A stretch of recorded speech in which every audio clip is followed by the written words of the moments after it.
నన్నయ్య గురించి తెలుసుకున్న సందర్భంలో నన్నయ్య రాజరాజేంద్రుడి కోరిక మేరకు ఏం రచించాడయ్యా? ఏం రచించాడు? భారతాన్ని రచించాడు. నన్న రాసిన మహాభారతానికి అధికారి కుతుపతి రాజరాజ నరేంద్రుడు. మహాభారతాన్ని పంచమ వేదం అంటారు. మహాభారతానికి ఉన్న మరో పేరేమి?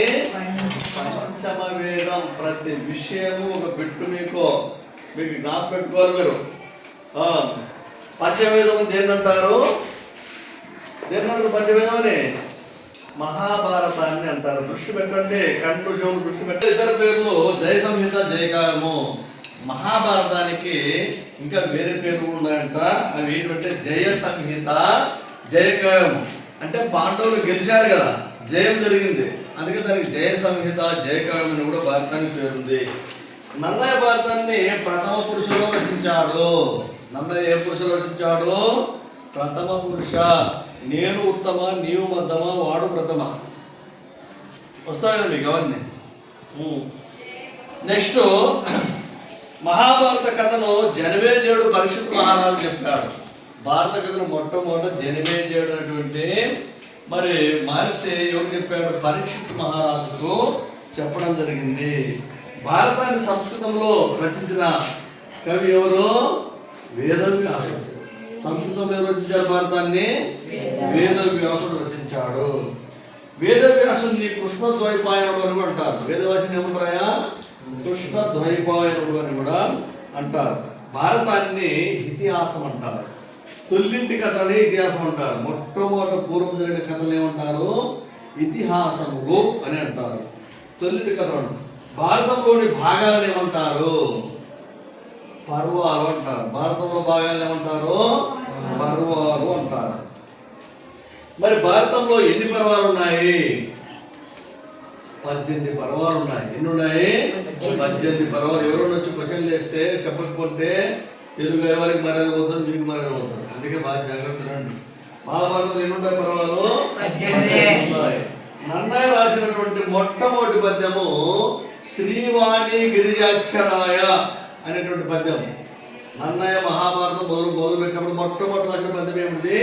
శ్రీవాణి గిరిజాక్షరాయ. శ్రీవాణి అంటే వాణి అనగా సరస్వతి. సరస్వతిని గురించి స్తుతించినటువంటి వ్యక్తి ఎవరంటే మరి మొట్టమొదటి శ్రీవాణిని సరస్వతిని స్తుతించాడు ఆయన. తర్వాత చివరి పద్యం నన్నయ్య రాసిన చివరి పద్యం ఏమంటే శారదరాత్రులు. నన్నయ్య రాసిన చివరి పద్యము శారదరాత్రులు రచించాడు. తెలుగు కథనానికి మార్గదర్శకుడు ఎవరంటే నన్నయ్య గారు. తెలుగులో కథను ప్రారంభించిన వ్యక్తి ఎవరంటే నన్నయ్య గారు. నన్నయ్యకు విపుల శబ్ద శాసనుడు అనేటువంటి బిరుదు కూడా ఉంది. నన్నయ్య రచించినటువంటి మరి ఇంకొక రచన ఆంధ్ర శబ్ద చింతామణి. అంటే ప్రతి పదార్థాల బుక్ కూడా రాశాడు ఆయన. ఆంధ్ర శబ్ద చింతామణి మనం డిక్షనరీ అంటాం కదా, అది కూడా రచించాడు ఆయన. తెలుగు భాషకు సంస్కృత శ్లోకంలో వెలువడినటువంటి వ్యాకరణ గ్రంథమే ఆంధ్ర శబ్ద చింతామణి. నన్నయ్య ప్రసన్న కవితాచక్తి అని విమర్శ వాక్య రాసినటువంటి వ్యక్తి ఎవరంటే విశ్వనాథ సత్యనారాయణ గారు రచించారు. నన్నయ్య కవితా గుణము ఉభయ వాక్ప్రౌఢి అన్నాడు శ్రీనాథుడు. నన్నయ్య రాసినటువంటి విషయాలు మరి అందరికి కూడా అర్థమయ్యే విధంగా 2 రకాల అర్థాలు గోచరించే విధంగా అంటాడు శ్రీనాథుడు. గురువృద్ధులు చుంటుండగా అనే పద్యాన్ని రచించిన వ్యక్తి ఎవరంటే నన్నయ్య గారు. ద్రౌపదిని వస్త్రాపరణం చేసేటప్పుడు దుశ్శాసనుడు భీమసేనుడు ఏమంటాడు? గురువృద్ధులు చూస్తుండగా మరి గురువులు కథ చూస్తుంటే నువ్వు ఒక స్త్రీని మరి కొంగుబట్టి లాగుతావేమరా, నీ కథ చూస్తాను, నిన్ను యుద్ధరంగంలో నీ తొడ పగలగొడతానని చెప్పి మరి నిన్ను చంపేస్తానని చెప్పి ప్రతిజ్ఞ చేసినటువంటి వ్యక్తి భీమసేనుడు. ఆ పద్యము నన్నయ్య గారు రచించారు. గద్య పద్యాలు కలిసిన కావ్యాన్ని చెంపు కావ్యము అని అంటారు.